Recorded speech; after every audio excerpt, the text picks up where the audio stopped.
What the business is, man. It's your boy Nuski2Squad jumped out the porch, dirty glove bastard. Like, hey, you know what? Even if that sky ain't blue no more, that squad hit. All right, today we got Nuski2Squad in the building. Welcome to Off the Porch. Appreciate you for having me all the way. What's going on? All right, what you working on here? Why you out here in Atlanta? Shit, you know, multiple things, you know. Me and my boy Luh Kel just shot the video to let him know yesterday. It's gonna be dropping real soon. Shit. Yeah, a whole lot of other stuff, studio sessions, videos, you know, stuff like that. For sure.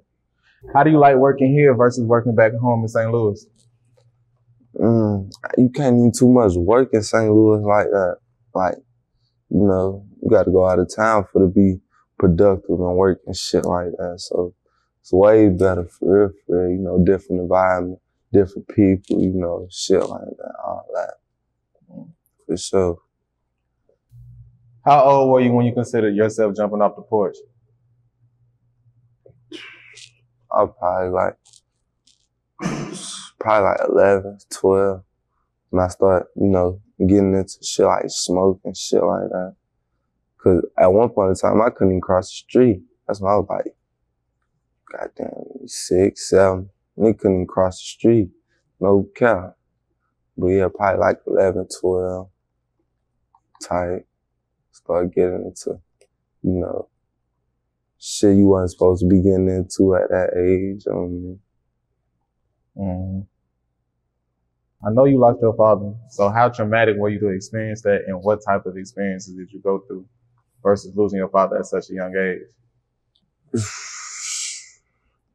I don't even remember what age I was, but shit, we went through a whole lot after that shit. No cap. Like right before, even before that, like been different, cause he wasn't around, he was in the hospital for a little minute. So shit, but we, you know, we was doing our thing. But when that happened, for real, like, you know, that changed a whole lot, for real. Like, they couldn't, like, do nothing for real, you know, like,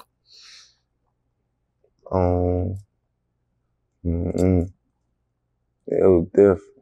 Like, way different. Way different.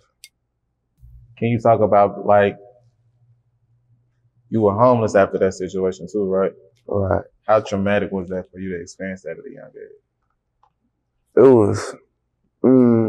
It was cool at one point. Shit, you know, motherfuckers was kicking shit for real, like, doing whatever for real. So, you know, I made the best out of that situation for real, but you know, while I was homeless at that time, you know, another tragedy had happened. I had lost my partner on my neck.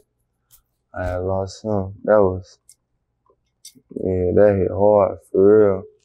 Like, yeah, for real, that's what made me turn to music all the way. Like, I started going way hard. That's when I wrote my song "Live On" everything. Yeah, it made me go harder for real. Did you have any siblings that are around? Like, did you guys split up after your father passed? Yeah, we split up. I was still with one of my brothers though.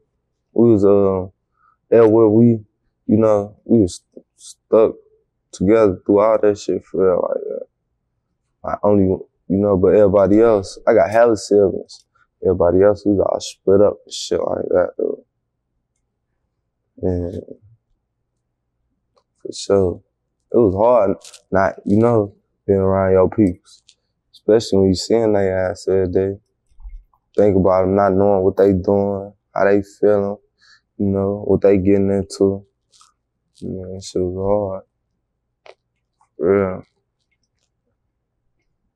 But there is a light at the end of this tunnel, because while you were homeless, your music started to blow up. Yeah. How was that feeling? It was cool, but, you know, it was like, shit, we still in the same situation. Niggas still fucked up for real. So you know, I wasn't even too much seeing that shit for real. All I knew was I wasn't stopping doing what I was doing, you know. I seen some progress in that shit, so that's when, you know, I just kept going, kept doing that shit, you know, everything, all the way. And what song was it of yours that first started getting buzz in your city and buzz around your peers that make you feel like, all right, it's the one? This song called, I had wrote this, I Know Why, it was my first song I dropped this like 10 months ago on everything, on Focus. I dropped that like, that motherfucker blew up like tight on everything. It was my first song touched me. It just touched me not too long ago. But yeah, like, yeah, that thing was crazy, no cap. I performed at a couple shows, that shit. Motherfucker love that shit. Motherfucker love that shit. No cap. And also talk to us about You Gon' See, because that song also got a lot of buzz and a lot of recognition as well. Yeah, that's another song I wrote. It's Porch all the way. You know, number facts in all my music. All that. No cap. For sure. Porch. Did you know that song was gonna blow up the way it did? Now I know I was. But after that, everything else, you know, I know I'm hard, so, you know, I knew he was gonna do what he was gonna do, but I know I though, like, it took off to some whole other shit. I wasn't, you know, the level I'm at, you know, I wouldn't expect none of this shit for real like that. But, yeah, I had a feeling like, cause I dropped the acapella first on Instagram, I Know I, to the song I Know I. And, you know, I just had a feeling them was gonna do numbers that night on everything. They did like 10,000 views on Instagram, hella fast, no cap.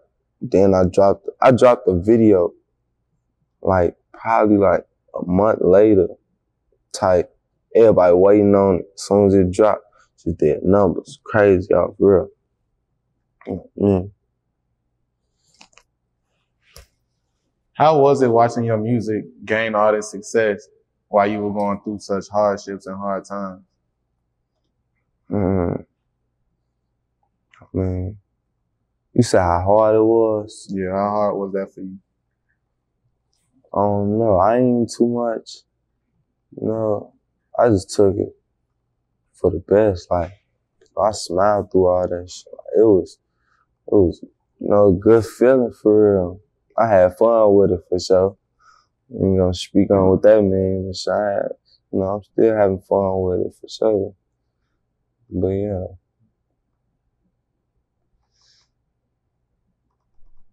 And how much has your life changed since your music blown up? Like since songs like You Gon' See and etc. A whole lot, 100%. Life changed all the way around, goddamn. You know, nigga ain't out here doing some shit he ain't supposed to be doing, shit like that. You know, that shit was just, you know, for the moment, nigga had, you know, that street shit ain't sweet. Motherfuckers be, I don't know, the niggas that's brought up into that shit, you know, with money and shit like that, they be begging for the life that motherfuckers gotta live type shit. Like, that shit ain't sweet though. I don't give a fuck about none of that shit. I do music, you know what I mean?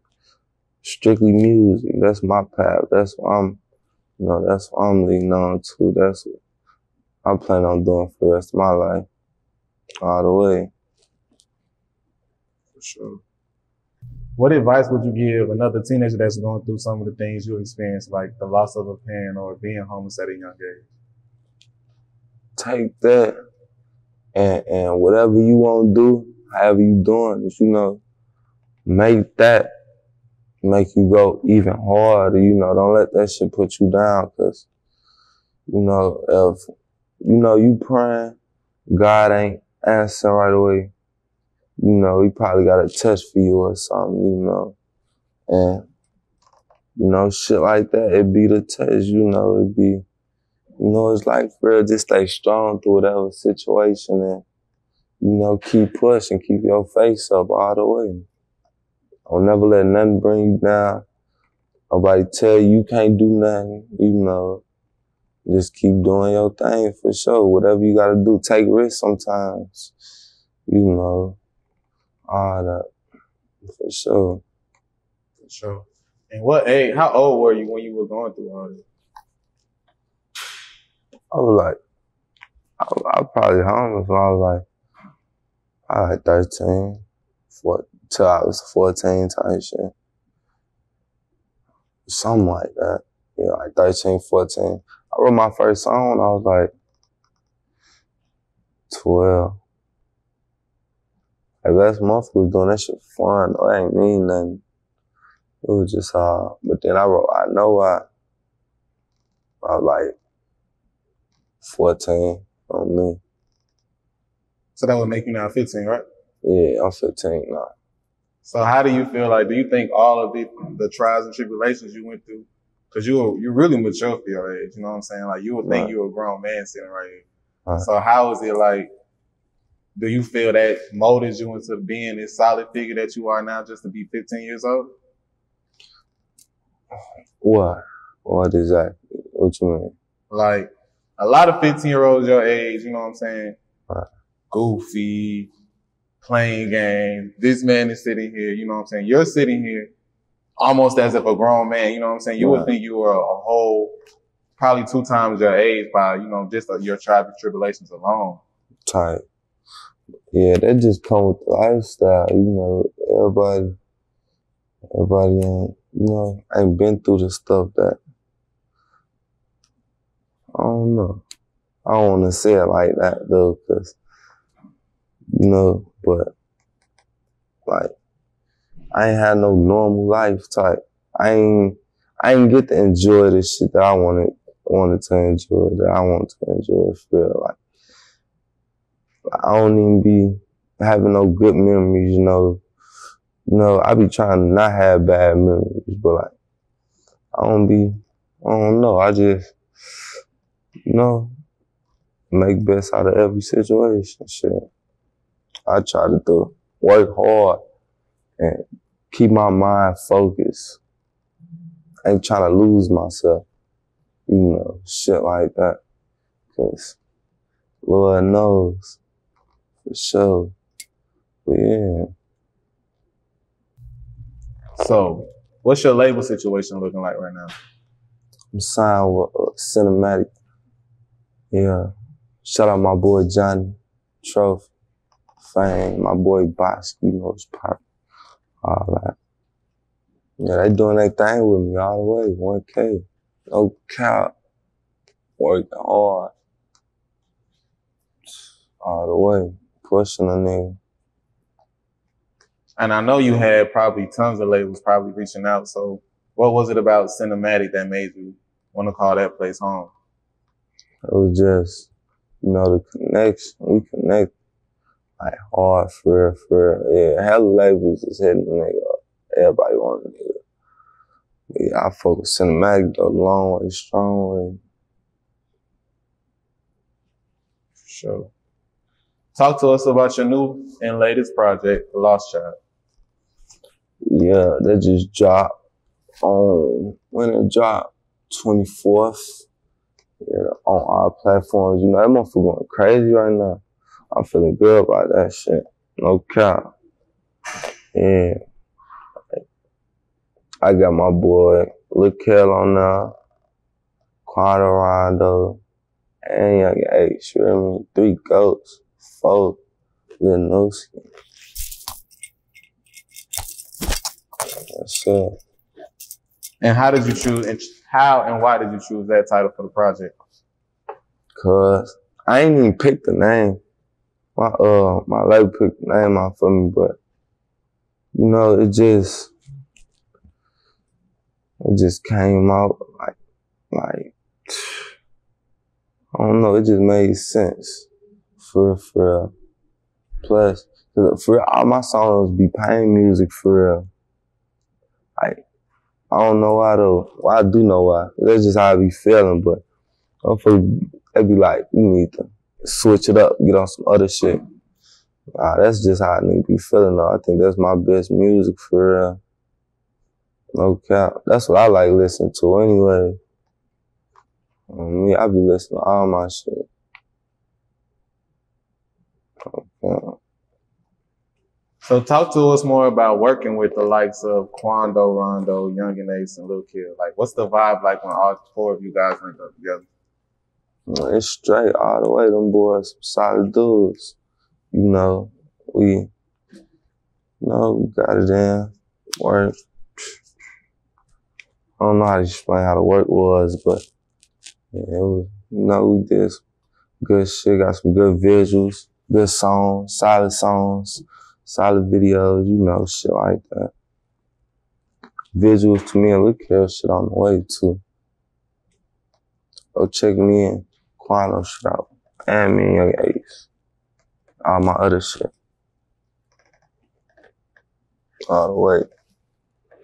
And how did you link with them?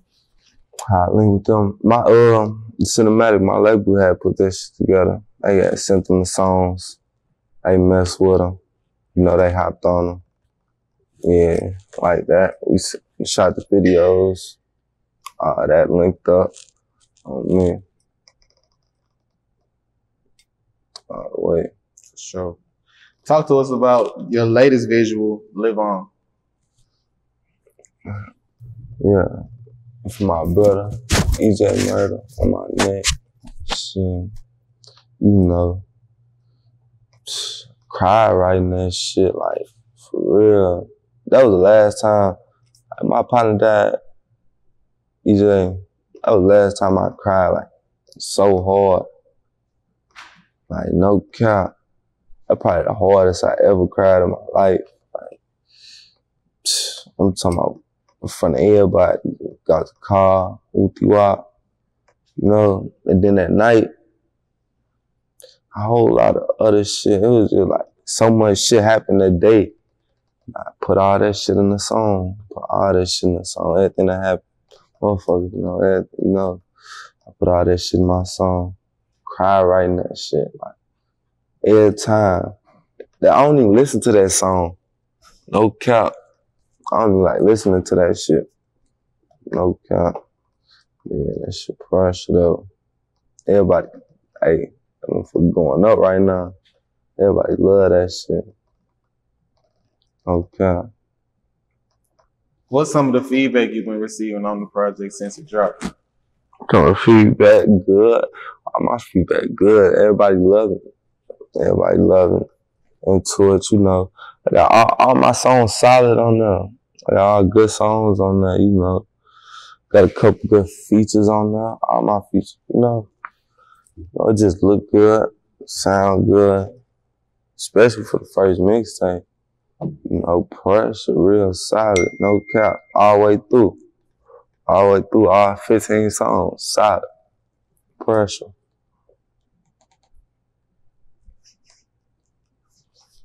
Do you have a personal favorite from the project? Personal favorite?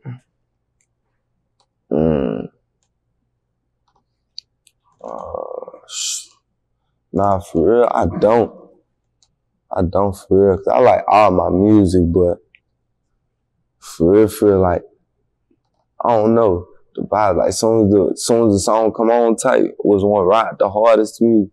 It's probably, I know the old song. My song called No One on there.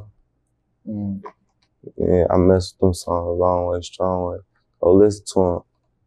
Go stream all 15 songs, man. All pressure. I'm coming. No cap. For sure. The song Live On features a Life Jennings sample. Yeah. What do you know about Life Jennings at age 15? And how did that production come about? And how did that sample come about? I just remember hearing the song, like, I probably couldn't even tell you when I first wrote it who I got it from. For real. Now that I think about it, I probably didn't even come up with that off Life Jennings song. I think it was that one dude, Ron G. He made that, a song about his mama dying. She had cancer. That's probably where I got that from. I couldn't even tell you for real. It just sound like that. But yeah, I ain't listen to that. I ain't listen to like Jennings or nothing like that. For sure. Yeah. How would you describe the music scene in St. Louis right now? Music scene looking good for real. Like, cause just a little minute ago, wasn't nobody doing nothing. Like, not everybody. You know, the city finna blow in a minute. Everybody, like, I just see it. No cap. Yeah, it's a whole lot of good talent in my city. Nobody see it though. We so, you know, low key and we got our own shit going on for real. I don't know. It's a lot of hatred in the city though. That's why don't nobody be going nowhere for real. Don't nobody, you know, motherfuckers from the city don't support their artists. They support another motherfucker shit from out of town for their support, you know, your shit. This shit. However they want to do it. You got any plans on moving out of St. Louis? Yeah. Yeah, for sure. Soon. For real. I don't know where I want to move to though. No cap. Yeah, I'm planning on moving. Nah, for real. No cap. Trying to get up out of there. That shit ain't good for nobody. St. Louis ain't where it's at, especially if you're doing something. You don't want to be there. Everybody probably want to be in the city they grew up in and did the shit in when they doing something better for themselves. You know what I mean? Yeah, I'm trying to get up out of there. To try somewhere like where nobody, you know, move to like Nebraska. Straight up. I probably moved to the A or something. I don't know, Texas, something. I don't mean. Anywhere be straight. If I ain't the city. Okay. What else you working on right now? I'm working on my second project, my mixtape, another mixtape. I want to drop it, I would say, by the end of this year. Yeah, I probably had it done by the end of this year for sure. That all the way. Working on that shit right now. She gonna be bigger than big, you hear me? I'm talking about, yeah, I'm going up, man, all the way. It's only up from here, straight up. 1K. For sure. Any last words, any shout outs? Shout out all my peoples, man. Shout out Cinematic Music. You know, shout out my boy Johnny. Shout out Trophy. Shout out Fame. Shout out Bosky. I don't know your real name, but look. Shout out Tutu though. Yeah, shout out my team, man. Everybody that stuck with me, you know, through all this shit, you know. 2020, we going up. 2021, we blowing up for sure. That you know that I said it first. All the way, 1K. Even if that sky ain't blue no more, that squad head shit still running my veins.